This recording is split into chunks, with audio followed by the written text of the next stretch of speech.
It was the summer of 1977, and 200 young girls from around the area were getting ready to go to Camp Scott, which was located on a 240-acre piece of property in Mays County, Oklahoma. Campers would spend 2 weeks making new friends, swimming, canoeing, hiking, doing arts and crafts, archery, and best of all, they got to sleep in tents. It was the camp's 49th year in business and had been wildly successful in previous years. In fact, the summer prior had brought nearly 5,000 campers over the course of the summer. June 12, 1977 was the first day of camp.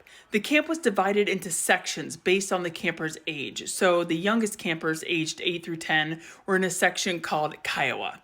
Kiowa had 8 tents in total, 1 for the counselors and 7 for the campers. The last tent in Kiowa was assigned to 8-year-old Lori Farmer, 10-year-old Denise Milner, and 9-year-old Michelle Gousset.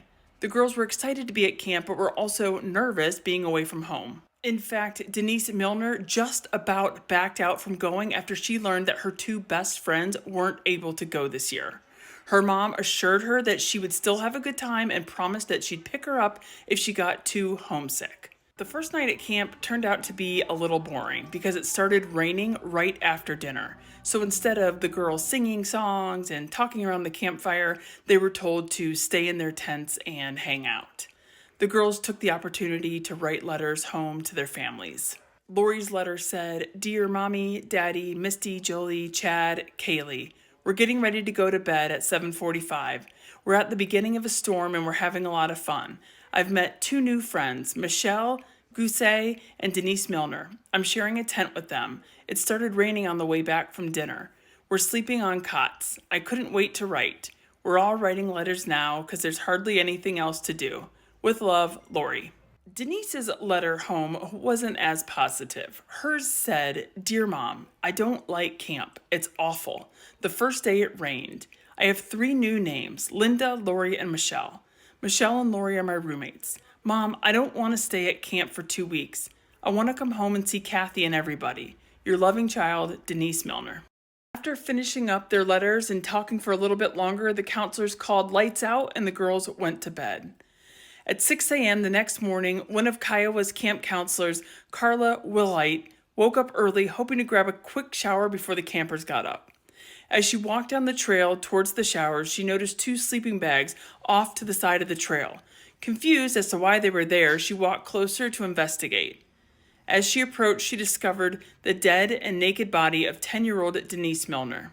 She quickly ran back to her tent to wake up the other counselors, and immediately they started a physical count on all their campers. Tent by tent, they touched each girl to make sure, 1, they were accounted for, and 2, they were unharmed. Finally, the counselors made it to the last tent, and to their horror, the tent was empty.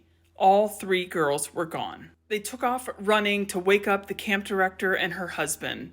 It didn't take long for the group to find the missing campers.